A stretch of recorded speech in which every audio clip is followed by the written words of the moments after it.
被他杀了。没英气的邓玄，赵龙是谁？就是你这个练气气，听说杀了我弟弟赵龙的，就别藏头缩尾了。成的威压，不知现在怎么修为了？却连他的名字都不知道。你杀了我弟弟，兄，我也来帮你。就这？不可能！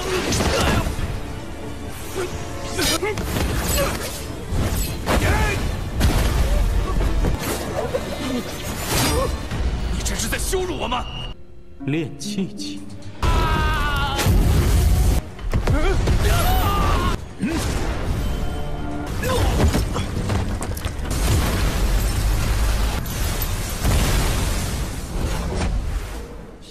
Halo guys, welcome back to Kobe Movie. Hari Sabtu nih bos, pada malmingan gak nih? Kalau mimin sih kalian gak perlu tanya lagi ya. Lah iya dong, sudah pasti di rumah ya guys ya. Wait, sebelum kalian malmingan, mari kita lanjut buat part 10 Urenchi Shuanin episode 12 100,000 Refining Chi. Kita bakal melihat si Suyang masuk ke sarang musuh guys, demi membantai para musuh yang ingin membantai dirinya dan mengganggu sekte Tianlannya. Tentu banyak sekali musuh yang bakal dia lawan hari ini. Nah lo, seru kan? Makanya kita review sedikit dulu buat part sebelumnya, di mana kita semua sudah melihat sekte Tianlan kedatangan musuh yang mengincar Suyang. Dikarenakan Suyang sekarang dijadikan sebagai buronan oleh ketua Chang guys. Hadiah bagi yang bisa membantai Suyang itu super duper fantastis. Namanya adalah Teng Xuan. Teng Xuan sangat percaya diri guys, sampai membuat sangnya sekarat. Tentu Ting Feng dan Qing Shun gak membiarkannya dong, dan pertarungan pun terjadi. Keduanya kalah dikarenakan ranahnya yang cukup jauh berbeda, masih di bawahnya Teng Xuan guys. Teng Xuan yang sangat sombong meremehkan semua orang di sana. Tapi saat Suyang muncul, dia masih sempat meremehkannya lagi guys. Suyang yang tidak terima melihat muridnya disakiti, dia pun langsung menunjukkan kekuatannya. Hanya perlu jalan dan tatapan saja, itu Teng Xuan auto ditekan oleh tapak Buddha raksasa dan auto tidak bisa bergerak. Teng Xuan tidak percaya apa yang dia saksikan. Bisa-bisanya ranah tahap pemurnian Qi bisa melakukan ini semua sampai menekan dirinya guys, sehingga tuer. Itu Teng Xuan auto jadi debu dong, dibantai tanpa perlu menyentuh. Mantap. Sehingga setelah ini Suyang yang bakalan pergi ke rumah lelang limpau untuk mencari ketua Chang yang berusaha membantai dirinya guys. Dan kita pun masuk ke intro ya.青书姐姐， Di sisi lain, tepatnya di rumah lelang limpau, sedang terjadi yang namanya pelelangan. Barang yang dilelangkan hari ini adalah pedang Yuan Ho atau pedang api. Pedang ini dikatakan bisa menciptakan ledakan api luar biasa, tergantung kepada ranah dan kekuatan spiritual penggunanya guys. Pembukaan harga dimulai dari 2.000 manik-manik emas. Penawaran pun terus terjadi, sampai-sampai 10.000 manik emas ditawarkan. Tentu itu membuat semua orang panik karena harganya sudah cukup tinggi. Namun tiba-tiba ada yang menawar 1 juta manik-manik emas. Dan itu mengejutkan semua orang dong. Orang mana coba yang menawarkan senjata pedang tingkat menengah sampai 1 juta manik emas? Itu bodoh atau gila ya? Begitulah kata mereka guys. Yes, itu adalah Lord Suyang kita. Sudah 1 juta manik emas, tentu gak ada orang yang ingin menawar lagi. Sehingga dalam ketukan ketiga, pedang Yan Ho pun terjual kepada Suyang. Dalam hati sang pembawa lelang pun bertanya-tanya, orang bodoh dari mana ini? Puluhan ribu manik emas buat pedang ini saja itu sudah terhitung sangat tinggi. Ini malah nawar sampai 1 juta manik emas. Benar-benar tidak terfikirkan, kata sang pembawa acara guys. Namun ketika pedang itu mau diserahkan, Su Yang membakarnya dengan kekuatan spiritualnya. Baginya senjata kualitas rendah semacam ini tidak pantas untuk dia pegang guys. Mantap. Tentu tindakan Su Yang itu seakan-akan mengajak perang, memprovokasi rumah lelang limpau. Tapi mereka tidak pernah menyangka pedang tingkat Suan menengah itu bisa dibakar secepat itu guys. Namun Su Yang cuma tertawa kecil dan menjawab, bukannya rumah lelang limpau kalianlah yang mengirimkan orang untuk menghancurkan klanku? Dari situlah orang-orang sadar kalau Su Yang ini adalah leluhur sekte Tianlan yang terkenal sudah membantai banyak sekali master di alam Jintan dengan sangat mudah. Teng Xuan yang berada di alam Yuanying juga dibantai sama si Su Yang. Sungguh tidak bisa dipercaya. Tapi kedatangan Su Yang sendiri ke sini juga membuat mereka berpikir kalau Su Yang ini hanya cari mati guys. Segera pembawa acara mencoba kabur tapi tidak dibiarkan oleh Su Yang dan dibuat jadi pil tubuhnya guys. Waduh. Namun Su Yang sadar ada orang yang mencarinya dan menyuruhnya agar segera keluar. Yang ternyata itu adalah Cao Pai. Dia mendengar kabar kalau Su Yang lah orang yang sudah membantai adiknya Cao Long. Tapi Su Yang tidak mengenali Cao Long guys. 赵龙是谁？就是你这个练气器，听说杀了我弟弟赵龙的，就别藏头缩尾了。 Cao Pai ini beberapa tahun lalu sudah mencapai tahap awal Yuanying. Dia juga merupakan seorang murid dari tetua kedua sekte awan iblis. Tekanan yang dia keluarkan juga sangat kuat. Dirinya murka melihat Su Yang yang seenaknya membantai adiknya. 不知现在怎么修为了？ 却连他的名字都不知道，你杀了我弟弟！ Sehingga serangan pun dilancarkan, tidak hanya satu.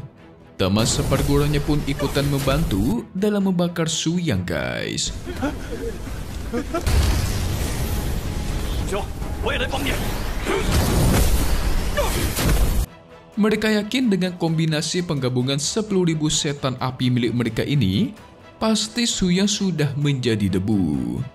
Mereka begitu yakin sampai membicarakan kalau seperti ini, semua harta sekte Tianlan akan menjadi milik kita.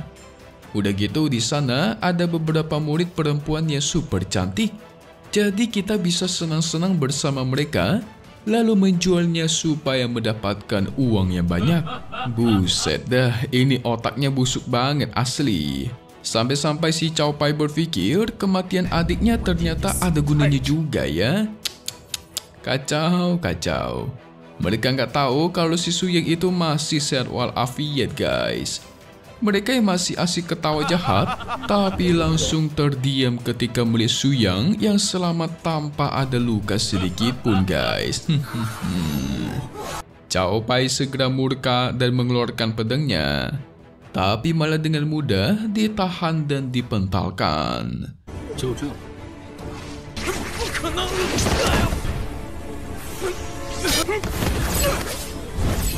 Temannya gak mau kalah dan segera menyerang.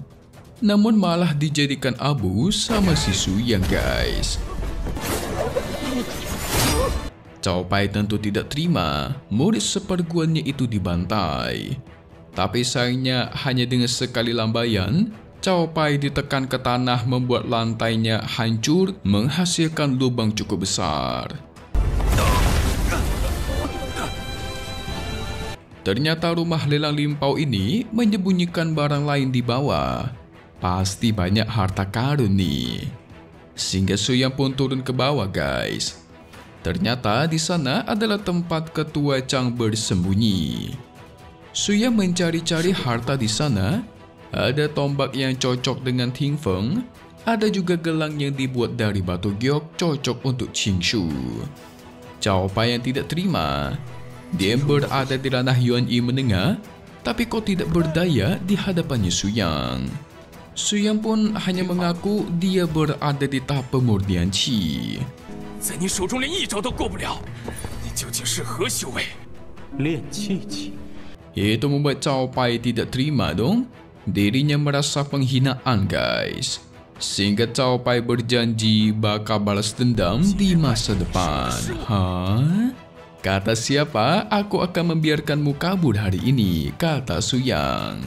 Mendengar itu, Cao Pai memastikan kalau dirinya merupakan satu-satunya murid tetua kedua dari Sekte Awan Iblis. Murid jenius yang sangat dihargai. Apalagi Sekte Awan Iblis itu adalah sekte kuno yang sangat kuat. Jadi kalau sampai Cao Pai meninggal di tangannya Su Yang, pasti Su Yang tidak akan mampu menahan konsekuensi risikonya. Begitulah kata dia guys. 魔云宗内的天才。 Dia pun menyuruh Su Yang agar berlutut dan meminta maaf. Waduh. Tapi segera dibuat terbang oleh Su Yang dan meledak di atas udara kayak kembang api guys. Buset, buset. 来人！你这是在羞辱我吗？ Lagi-lagi dibuat jadi debu guys. Asal kalian tahu ya, ada 3 hal yang sangat tidak disukai oleh Su Yang. Salah satunya adalah diancam guys. Su Yang pun melanjutkan mengambil harta-harta di sana. Tapi Ketua Chang langsung mengaktifkan formasi di sana, yaitu formasi pengikat naga dan tuer. Ledakan luar biasa pun terjadi.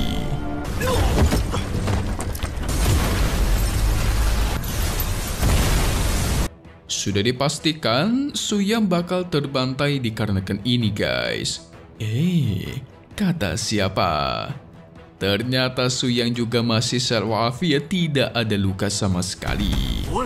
Su Yang pun melanjutkan, hal kedua yang sangat dia benci adalah ketika orang mengganggu dirinya yang sedang asik mengumpulkan harta dan tuer. 我讨厌的第二件事，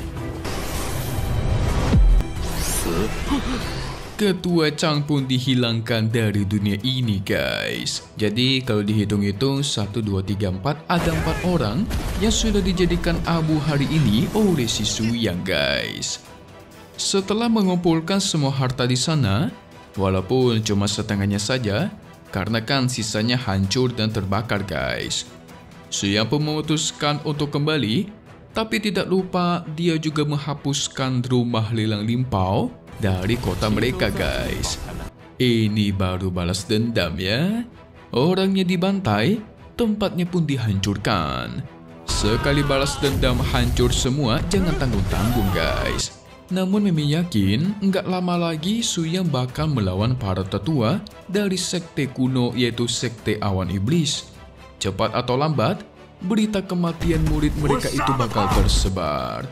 Dan Su Yang lah yang bakal diincar guys. Wait, jangan kemana-mana dulu dong. Mari kita masuk ke bagai spoiler buat part 11 episode 13 di hari Selasa lagi guys. Singkatnya, ada seseorang yang bakal datang ke Sekte Tianlan dan memberikan penawaran setiap bulan, di mana setiap bulannya itu bakal diberikan pil-pil kepada Sekte Tianlan. Entah buat damai atau kerjasama nih guys. Mungkin lebih tepatnya kerjasama biasa ya. Tapi Su Yang malah membuang semua pil itu di hadapan mereka dan membiarkan binatang peliharaannya untuk memakannya guys. Dan tentu setelah perlakuan Su Yang, bakal ada pasukan yang dikirimkan untuk menghancurkan Sekte Tianlan. Lagi-lagi musuh baru nih guys. Suka benar mencari masalah dengan Sekte Tianlan ya. Kali ini selain Qing Shu dan Ting Feng, si Kong Yan juga bakal turun tangan untuk bertarung nih guys. Mantap. Pasti tindakan Su Yang tadi itu sudah diperhitungkan guys. Emang musuh-musuhnya ini doang yang kayak nggak ada otak gitu loh. Sekali dikalahkan, kebanggaan diri mereka langsung turun dan mau balas dendam terus-menerus guys. Orang mah kalau dewasa ya, sekali kalah ya sadar diri aja dan mengaku kekalahan. Segera introspeksi diri dan menjadi semakin kuat ya nggak guys? Daripada balas dendam terus dan malah menghabiskan harta, menghabiskan para murid, menghabiskan tenaga, mending menjadi semakin kuat ya kan? So selesai dulu untuk part 10 Lin Shi Shi Wan Nian. 100,000 Year of Refining Qi atau 100.000 tahun pemurnian Qi. Update lagi nanti untuk part-part selanjutnya dan pastinya hanya di sini guys, Kobe Movie. Thank you buat kalian semua yang nonton dan selalu support channel Mimin. Semoga kalian semua sehat selalu ya. Mimin mau pamit undur diri dulu. Kita bakal ketemu lagi di video-video selanjutnya. Alright then, see you guys.